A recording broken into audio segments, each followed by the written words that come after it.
All right, hey everybody, it's your man DJ Superjam, and I'm here today to interview one of the great DJs that are a part of our DJ League coalition. He goes by the name of Dave Da Silva, also known as DJ DS. Hey, what's going on, man? How are you doing? All good, Johnny. Really, absolutely love being part of the DJ League. Honored that you're interviewing me today. I'm the most boring person in the world, so hopefully, Oh man, come on. hopefully that won't come across in the interview. But I uh, really doubt that. If you're a DJ, then that means you're a creative person, and I want to dip into that. And people they're always interested by DJs that have been in the game for a long time. I mean, I mm. read stuff about you that you got your first techniques, the 1210s. You got those in 1992. You know, Yeah, that's right. and Yeah, that was I that was left. that was the golden age right there. That's when everything was happening. I mean, That the was golden age beautiful. That was a was beautiful time. it was, Beautiful yeah, time. yeah. So let us know, like, what was that like? What were you doing? You went and decided to get the turntables. Yeah, I mean, I left school, left high school in 1986. Sorry, started high school in 1986, left in 1991, and didn't know what I was going to do after I left school. Got a job, just working as a butcher, actually, of all jobs, and I just wanted to save up and get some turntables. That was my thing. I wanted to go on holiday with my friends, and I wanted to save up and buy some turntables, and that was it. I didn't really have any other plans apart from that. Did, So yeah, managed to get my turntables in. Yeah, I think it was at the start of 1992, maybe mid 1992, and still got the same ones today. Still rocking the I, same ones. oh yeah, they The hold up, don't Technics, they? the bulletproof. Yeah, they are. Yeah, they are. Yeah. So okay, so you got the turntable. Before that, did you use any other turntables before you went to the flagship turntables, or is that how you started? No, I kind of did the whole pause button tapes and that kind of thing. That's what I So mean. That's what I mean. That's important. yeah, I kind of I so I started out. I mean, I got into hip hop through skateboarding. I was into heavy into skateboarding when I was younger, Nice. and the kind of two kind of went together quite Definitely went hand quite in well. hand.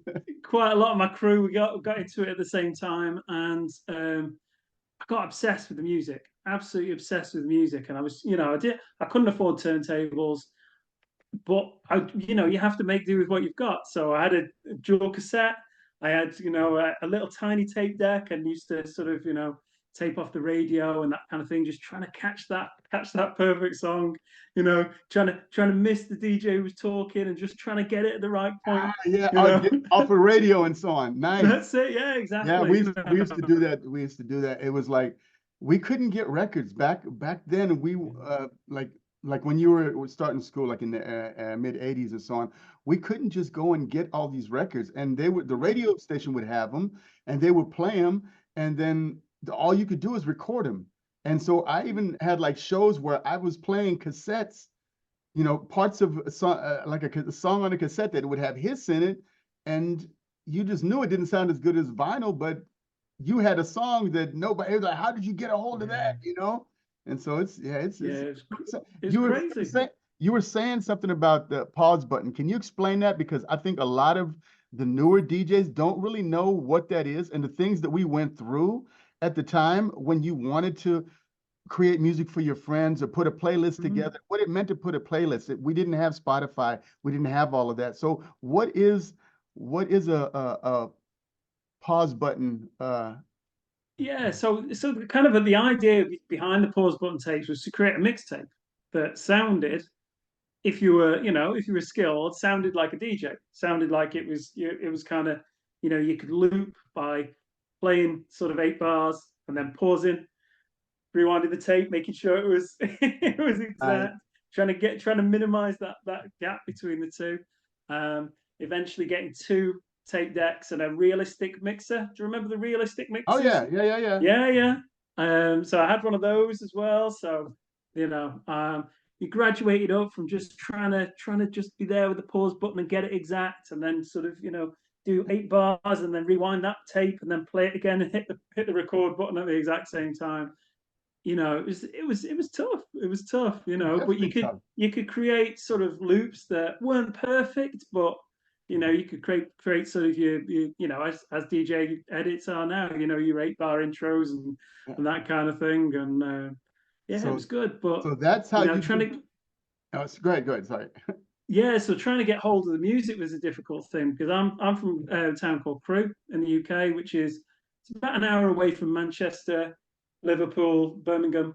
I kind of sit in the middle of those, but apart from the sort of national radio stations, which were very few and far between playing hip hop back then, there was nothing really locally. So we had to either stay up till whatever time at night and hope we could catch some pirate radio, or Yeah, we had to be hanging around for national rap shows and things like that. But that's you make it work. yeah, that's You find the music, and gradually as I got a bit older and kind of got towards the, I don't know, sort of 14, 15, I started going to Manchester quite often skateboarding, but then there was record shops there and that kind of thing. So all of a sudden the music becomes more available. yeah, Obviously not like today with the streaming services. You had to save up, you had to buy, yeah. started off with cassettes, then went to vinyl, Nice. So and you had a nice background with everything, you oh, know? it was great. There wasn't a big scene here, but I think that made you want it more. I think if there had been a big scene, you spoilt for choice and that kind of thing. I think the fact that there was myself and a couple of my close friends, we sort of got into hip hop at the same time, as I say, through skateboarding. And we go to Manchester, we go record shopping, and one of us would buy one, the other would buy another, and then we dub that on a cassette, and you'd have Yeah, the of other course. person's on the Walkman, and just praying that yours was better than theirs. Nice. Very, very cool. Yeah, man, you're bringing up some nice memories and so on. Like pirate radios. A lot of people don't know what a pirate radio is. I mean, it was we had a guy when I was living in the States, and he would play these soul songs and soul, but like really, really edgy stuff. So he'd play like Mm, Kelly Jackson. Keep the home fires burning, where she's talking sexual without actually yeah, yeah. any cuss words, and that was Mm, nothing for the radio. And they would move him from one radio station. He'd be there for 2 weeks. He'd get kicked off. We have to look around. Where's he at? Where's he at? Oh, and then he's there. And just that whole thing, it was so, I don't know, it was so special. Like instead of just like when I go and I go to a record pool and I download 50 songs, I'm nowhere near as excited as when I recorded a song or when I went mm, digging in crates in a record store for 6 hours and came out of there with 10 records. mm. It's really crazy, really, really crazy. What can you describe like your musical style or your genre preferences? I mean, I've always sort of been more hip hop than anything. In terms of listening and playing. Um, I sort of do like to double up records. Beat juggling, scratching. I used to do quite a lot of scratching, not as much anymore, but still like to cut it up and that kind of thing. Cutting up breaks and that whole kind of style. But I listen to everything. I try and keep up to speed with as many different genres as possible. Always been into my funk and soul. My mum, she Oh was yeah, into kind of Motown and Northern Soul and that kind of thing growing up. So nice. I think yeah, definitely caught the bug from her.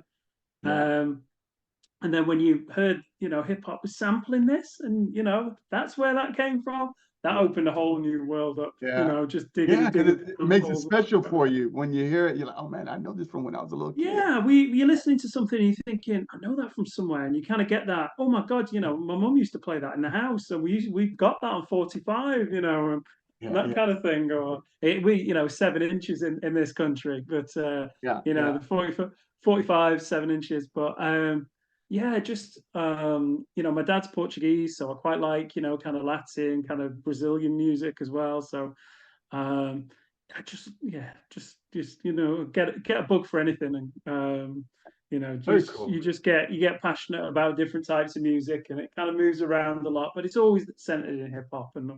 always kind of comes back to that.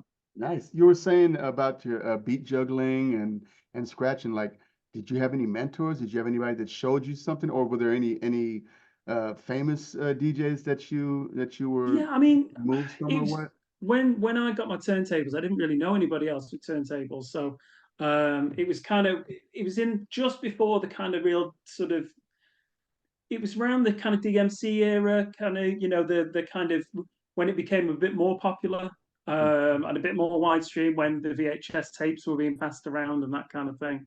Yeah. Um, but yeah, before I didn't really know anybody who DJed, so I kind of had to learn myself. And I started off with one turntable until I could afford to buy the other one. So I've always got a preferred scratching arm, which kills me to this day. I wish I had Everybody two does though. turntables at the start. And I know. everybody does. What's so funny is everybody thinks when you're right-handed that that's supposed to be your scratching arm. It's not. Your fast hand Yeah, has to be the one that's on the crossfader. And yeah, people that's never right. get it. Yeah, Like, yeah, but you're yeah. right-handed. Why are you left? Yeah, so I scratch with my left and use the fade with my right. So Yeah. but yeah, so yeah, like I say, just I kind of yeah, kind of like to cut it up, like to scratch and that kind of thing. And I learned from listening to records and thinking, how's that sounds like this, but then all of a sudden you start seeing, obviously before YouTube you're catching, a DMC video and you're thinking, oh my God, that's how you do it. Your MTV raps as well. Obviously, the videos, quite often the videos, you're thinking, well, his fader hand's doing that and he's holding the record like that. But it sounds different because obviously they were in a, either in a studio or that kind of thing. And wasn't necessarily doing it. So you're trying to figure it out, thinking, why doesn't it sound like I'm moving Yeah. my Yeah. hand the exact same way as that? I But know yeah, when the DMCs came out and that kind of thing was exactly. that's when everything kind of made sense a lot more, especially on the scratching and the kind of beat juggling side of things. And it's around that time I met a couple of really good DJs. There's a guy who grew up skateboarding with me, goes by the name of Peter Parker. He's in a band called Finger Thing. He's a bit younger than me, and um, just watched him DJ one day, and then every time I saw him, literally 2 weeks later, he just get ridiculously good. And the kind of things we were watching in the Scratch Pickles video, you go around to his house and you just do it. Yeah. One of those people that's like insanely talented. Yeah. He would just practice his ass off, probably. Oh, 100%, On top of it. Yeah. 100%. I mean, being naturally good will only take so far, wasn't it? I mean, this Yeah. guy Yeah. put practice in. Yeah. But yeah, I didn't see him for years, but I've reconnected with him sort of over the last couple of years, going to working on it in Manchester, which we'll probably talk about a bit later. Oh, But this is the what is that? The work on it mixtapes or yeah, so I've been doing some working on it mixtape. So like I say, I live about an hour away from Manchester, and Manchester's always had a really good hip hop scene. right. But a couple of years ago, a guy called Matt Quartz, Lone Apostrophe, Mecca 83, three absolutely fantastic producers, beat makers. They started a monthly beat making event at the Hip Hop Chip Shop in Manchester, Mhm. which is kind of like a little restaurant, sort of live music kind of venue. Um, and it's a free monthly event, and they just get producers. Started off kind of local producers, but they're getting people from all over the world now, and it's just an amazing community. And we go every month, and different people put on beat sets. We have DJs there as well. And last October, they asked me to do an MF Doom tribute, which I'd never played there live. I've always I took a big gap of playing live. I'll talk to you about that in a second. Ah, But yeah, I'd already done a mixtape for them of so a lot of the local artists. So I'd done the first working on it mixtape, but then they asked me to do the MF Doom tribute. So I played a 2 hour set and then put out an extended mix about 3.5 hours.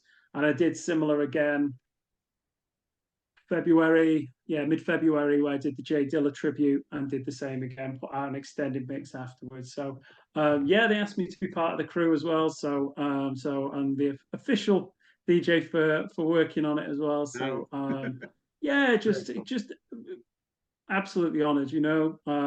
It's such a nice scene. There's everybody's there for the music. Nobody, no egos. Everyone's just come supports everybody. there's that many collaborations happening from just people that are meeting on the days, and this person's bumped into this person, and 2 weeks, 3 weeks later, a month later, a single comes out, or Right. Oh they're yeah. creating it's a beautiful thing. It really is. That is Mm. very cool. I find that that's a cool thing with DJ League also, of the closeness, of the Mm. DJs, and I think it's going to get better even in the future with more DJs getting together, collaborating, doing mixtapes together and stuff. I mean, we're doing the Yeah. radio shows, which is really cool because then we hit these different radio stations in different countries that we would never have access to, and I think that's something that's really special. What are your experiences?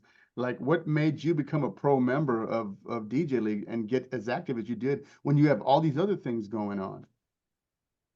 Well, to be honest with you, the DJ League kind of it came quite early on for me. I mean, as I say, I've been DJing, since the early '90s, and I got to a point where I went away to university. I was living in Southampton, and I was DJing semi regularly. I was selling mixtapes out my rucksack, walking around the college and selling mixtapes, Right. and as you do. um, and I got to a point where I was playing the wrong types of venues. So, being a vinyl hip hop DJ, you had what was in your crate, that was it. So if people were coming up to you, because I always played sort of underground hip hop, it was kind of before, it was kind of around the time where hip hop kind of split, and you had your kind of jiggy area and your P Diddy, and well, it Mhm. wasn't P Diddy then, but and then you had your company flow, and you had your kind of real raucous Right, right. underground kind of stuff. Yeah, yeah. And I was always in that camp, so I wasn't necessarily playing the kind of things that people would want to hear out. Plus, Southampton didn't have a big sort of hip hop and R&B scene, so it was very much a kind of techno kind of that kind of scene. Now I was playing in bars where they'd be requesting records. I'd be asked to play hip hop, so I'd go and I'd play hip hop. Of course, people in the crowd, people that had a few drinks, you know, play this, play that. I don't own it. I can't play something I don't own, and that kind of thing. I was just playing the wrong venues, and I kind of fell out of love with playing live. And I had a couple of places that didn't pay me, and it all got a bit messy. So I was like, do you know what? I'm over playing out. I'm not playing out at all. I'm done. I'll carry on making mixtapes. I'll keep the love for it. And I always DJ, but I the last time I performed out was I want to say 1998, maybe 1999, Wow. and I had a gap up until 2 years ago Woo! where I never played once. Like out, I was like, that's Wow. it. But you were making mixtapes. Oh, making mixtapes the whole But time, and, that's and kind playing. of It doesn't mean you ain't got to make still fun of still nobody. still active, but not Yeah, actually going out and playing music. yeah, yeah. Um, and it was only a couple of years ago where I actually put a tweet out because I only started releasing mixtapes over lockdown. I've literally got hard drives and like everything full of these mixes I've created where nobody's ever heard them. I've never listened to most of them. You record them, just pop them away. Yeah. Um, and it was only in lockdown where I just needed something to take my head away from the daily, as a lot of people did. Um, and I put out the first mixtape just because I'd been talking to a few people on Twitter, and they were like, "Oh, put one out, see how it goes." I was like, "Oh no, I'd never let anybody listen to my mixes. They're just kind of for me." Wow. So put one out, and it did okay. And then I did a series called Independence Day, did volume 1 to 3. Each one started getting quite a few more listeners, and then I did a couple of others, and then I did a six mix series called Back to School, which I tracked my high school years, so from Oh, 1986 that's to cool. 1991. And then all of a sudden, I'm starting to chart in the mix chart, cloud charts, and then I'm hitting #1 in there, and I'm kind of, it kind of took off quite well. And I put out a load of summer vibes mixtapes and things like that. So it's through that there's a local DJ crew called Summer Vibes that just play in the summer. Um, I put out a tweet saying, "Oh, I wish I could get my head back into playing out or something like that." And they said, "Just come and play the first hour for us. No pressure. Just come. That We've is got all the gear here. Just turn up. Bring a laptop, that kind of thing." And I went down and thought, right, I'll play the first hour, and then I'll just, sit and just enjoy the rest of the evening. I think we at the time we were going from like midday till midnight, so it was it's a long event. I just thought I'll play the first hour. No one's going to be there for the first hour, you know. I thought I got the easy shift, so ended up playing the first hour, and then I think I did another 2 hour long sets that day as well. I figured. And then all of a sudden I joined the crew, and every month now, so that's another crew I'm a part of. So yeah, we play once a month over the summer months on a roof terrace. It's beautiful, Wow, that's really cool. really nice. Yeah, That is, so we do that. That's a hip hop, R&B, dancehall kind of Afrobeat kind of really really nice little sort of venue. Probably no more than 60 people, because of the size of the space. But yeah, it's good, really good. very cool. So, like, what kind of tips can you give to young DJs that are starting out? Like, what? Because I know you have all these years of knowledge, and there's many things Yeah, that I happen. mean, You had good and bad things happen. Like, just let them know what you think. yeah, I mean, definitely. I mean, things that you definitely should do is always just do what makes you feel good. You know, don't play music that you don't like. Just get into it and enjoy it. Don't feel the pressure to do it a certain way. Um, just enjoy it. I mean, I think that there's a lot of pressure nowadays that you DJ, new DJs should put all these hours in, on turntables and do all this. I grew up on turntables. I, grew up on vinyl. I, mixed by ear, etc. Um, but I think however you get into it, if you get into it and get a passion for it, that's the right way to get into it. I Forcing agree. yourself to do it a certain way and not enjoy it, then you're not going to enjoy it, and you'll just, you'll pick it up and drop it. But if you learn from a controller, and if you learn with the sync button, I know a lot of DJs saying don't use the sync button. Doesn't matter what you use. If you start getting into it and mixing music and enjoying the process, then you'll think, do you know what? I'll turn off that sync button and I'll do this, this, and this. Or maybe I'll get some turntables, or maybe I'll do this, this, and this. Yeah. And all of a sudden, it can become this massive passion. DJing and skateboarding at the time, the things that I really got into, have stopped me from doing a lot of silly things. They've kept me on the right path, Yeah. and they've always given me something where, if I'm having a hard time personally, or if I'm stressed at work or something like that, an hour on the turntables, everything's gone. It's Yeah. fine, because you're not thinking about anything else. You're thinking about how that beat's going with that beat, or how my cuts are sounding, or how's that snare hitting with the other snare, or is that bass line clashing with that bass line? You're not thinking about anything else. You just get passionately into it. So I definitely say just get into it for the right reasons, in terms of loving the music, loving just the creativity and the kind of the things, the limitless possibilities you can do with it. But don't pressure yourself to, keep it real, or don't pressure yourself to do it a certain way. Just enjoy the process, and from there you'll get the passion to do it other ways. That's good Things that advice. I wish I had done. I wish I'd see. I've got into some really bad habits DJing in terms of scratching. I wish I'd have took more time and been more kind of patient, I suppose, and I wish I could go back and relearn everything. But I think the problem is with me learning before I'd actually seen what I was doing, and before there was names for things and that kind of thing. Yeah. Yeah. Um, I picked up lots of bad habits, but then I don't beat myself up about that, because I enjoy what I'm doing and it sounds okay, you know.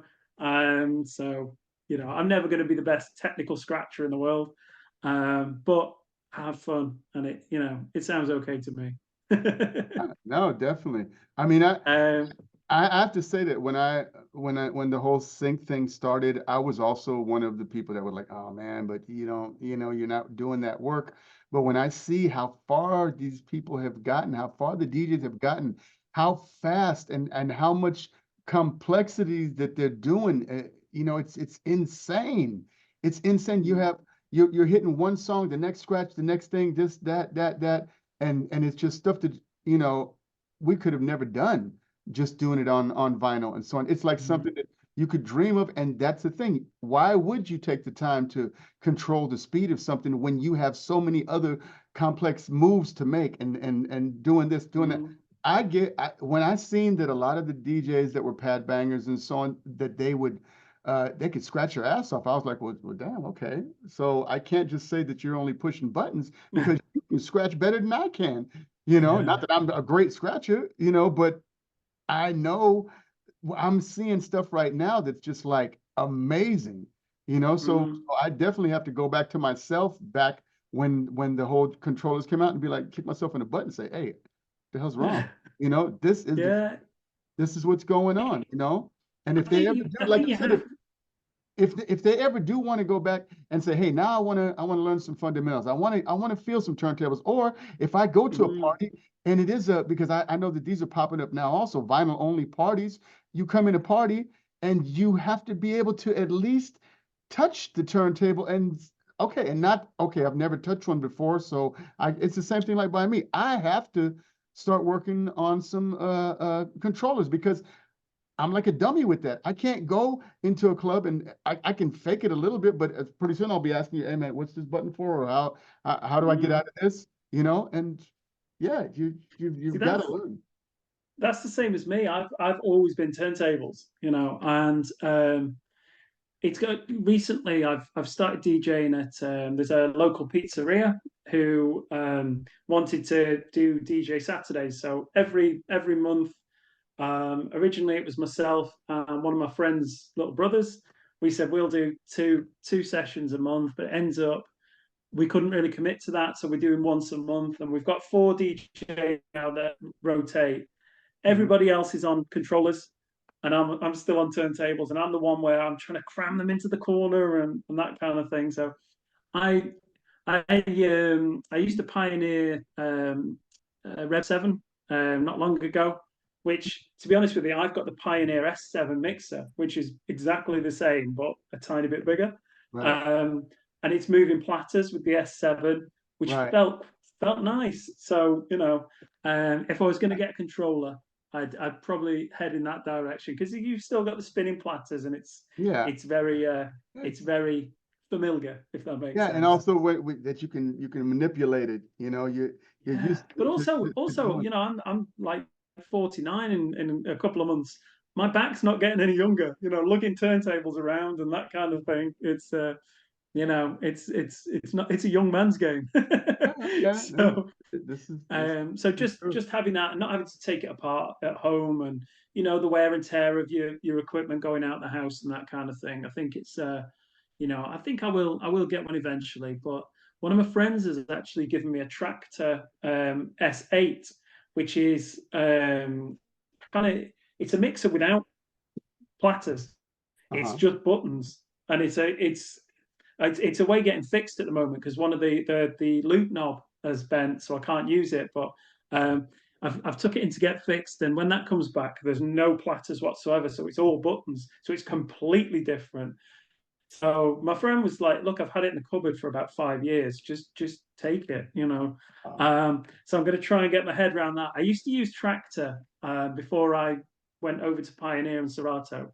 yeah, I had a Tractor Z2, and before that, I had a Tractor box with my Vestax mixer and my vinyl. So, yeah, um, so I've used Tractor before. So I'm going to be running both lots of software. I know yeah. Tractor is starting to kind of update it a little bit because it went a bit stagnant for a while.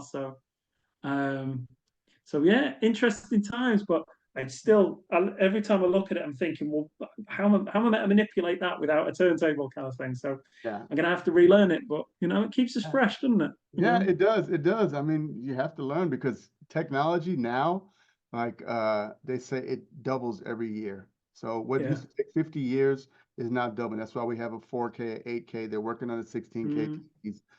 It's just insane. One more thing, just have a few more minutes left, and one thing I wanted to talk to you about was you've done some scratches on albums for artists like Al J and Kane Major. I read up on that. Yeah. Tell us a little bit Yeah. I about mean that. that came out just I follow Kane. who's an amazing producer. Follow him on Twitter, just talking to him, and he was always supportive with my mixes. And they released an album, Black to the Old School, couple of years ago now, and I'm a genuine fan of that album. I definitely thought for me it was definitely the album of the year, and I was tweeting about it, and he said, "Look, just why don't you throw some cuts on a track we've got?" And never Wow. done it before, so I was like, "Yeah, do you know what? Why not?" Yeah, so they sent me the track Days Away Back, and I threw some cuts on there, and they gave me a rough idea of kind of what they wanted. There was a Tupac sample that the wanted to kind of include, and that kind of thing. So I ended up sort of using a lot of other elements and a few phrases from different records, and just sort of sent it back and said, "Look, is this okay?" And they were like, "Yeah, that's great." So I kind of never expected it to come out, and then it came out as a single, and it did Nice. really well. And yeah, so I was really humbled, but I stay in touch with those guys, and there might be something else coming out, at some point. And one of the guys from working on it sent me a beat literally a couple of days ago, and just sort of said, "Look, do you reckon you put some cuts on that?" But There you go. I've just been crazy busy with everything at the moment. It's just trying to find time to sort of get my head into different projects and that Yeah. kind of thing. So I um, mean, when the time is right, then you'll do it because your mind is always thinking about this and that, and while you listen to it, I mean, I do that. Like if I have something I'm working on, I listen to it in the car, and then I get ideas, and I'm like, oh, and I have like a week where I definitely can't do anything, but I'm yeah. already starting to put those ideas together and getting ready for when it's time. Mm. Oh, I've got so many little projects and ideas for mixtapes and this and that and that, just everywhere. And every now and again, all right, right, I'm going to focus on that one. Yeah, you just pick one, be like, okay, it's your turn.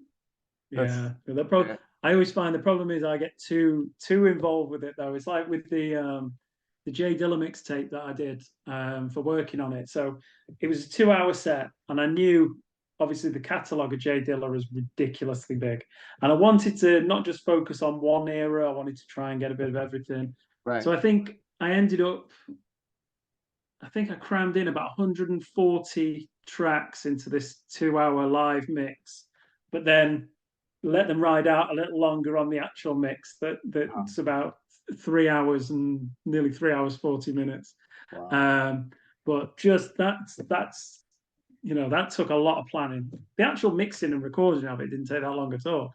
It Yeah. was more I want that, and I want this sample, and I want this to come in, and I only want this verse. I only want the verse to that point because that's a sample for this, and I, it's a I big jigsaw puzzle. I did see that it was out there. I haven't been able to listen to it yet, but I definitely want to listen to it. Uh, Yeah, yeah, it's very similar to the MF Doom one that I did a while ago. I wanted it to be kind of almost like a companion piece to it, because there's a couple of tracks that obviously Dilla produced for Doom, yeah. and or sorry, Doom used of Dilla's and that kind of thing. So um, there's a couple of tracks that I've purposefully used in both mixes, but flip them a different way, and maybe chop the drums out. And we were talking about technology before. Stems has just opened up a whole world of creative. God, Stems makes me act a fool. I was just DJing like at this Bose thing, uh, just it's like a shopping center on the military base. Mm, And I was just playing one song after the next. And then one of the girls that I know, she came and she said, "Hey, do something." I'm like, "Oh, okay." So I started putting double copies of a song and just started yeah. doing some, you know what I mean? And then I started messing with the stems. And Mm, like I have the one song playing, and then I'll turn the voice off and come in with an acapella of another one that everybody knows. And then that's singing on top of that. And then I'll kick that other beat in, and then and just I just start flowing then. But she had to like yeah. push that button and say, okay, boom. And stems is just if anybody out there that's a DJ isn't using stems, try it. You will. It's something that no one could have imagined that would be possible. That you can take and separate and play just any part of anything at any time. That's just insane. It's And so, crazy. It's crazy. Just even just for mixtapes, you know, just being able to sort of, you know, after the verse, you know, chop out the drums from that chorus. So all of a sudden the drums are gone. You can bring in the other drums underneath. Then you can drop out the bass line, swap it straight away. Then, like you say, you can take the vocals out, and you can, you know, it's the possibilities are limitless, and that's what keeps it, you know. And again, you know, you can't be afraid of technology. You can't, you know, as vital as vinyl DJing is, you know, and as vital I think as turntables are, and keeping that core, you know, as it is, you know, you've got to embrace technology. You know, vinyl DJing, you know, you can't have all the records that you want to own. You know, no matter how big your collection is, there's always things that you want. Being able to get things digitally, instantly, you've got two copies. You know, I used to have to save up and buy a second copy of the vinyl, praying it wasn't sold out in this record shop, which only held maybe three copies of that, that thing. So I might have been able to get one copy, but then all of a sudden I can't double that, you know. So digital DJ now being able to get instant doubles straight away and stems and everything, it's it's created this real sort of creativity and this amazing sort of scene now where, you know, you've just got to turn on YouTube and see some of the things guys are doing. Yeah. You know, I mean, there's a couple of guys that go to working on it. There's a guy called Tommy Peanuts who's he won the IDA World Championships, and he's DMC champion, etc. It's just unbelievable. The creativity and the level of musicality to his sets, just unbelievable. You know, there's so many guys. There's a guy called Christian Yerstad who is incidentally from Crewe. He used to skate with my younger brother. Connected with him the other day. It's seriously one of the best scratchers in the world. Wow. And yeah, just all these, you know, the technology that they're using and that kind of thing, but always rooted back into those turntable skills and that kind of those hours of practice that we've all done, you know. Perfect. Hey, check it out. We're running out of time here. I just want to say thank you for doing this interview. This has been amazing. I can't wait till we do another one because we're going to have to chop it up again. This has been DJ DS, and I'm your man, DJ Superjam, on DJ League Talks. And just tune in. We're going to be doing more of these. And yeah, thanks a lot again, man, for coming through. No problem at all.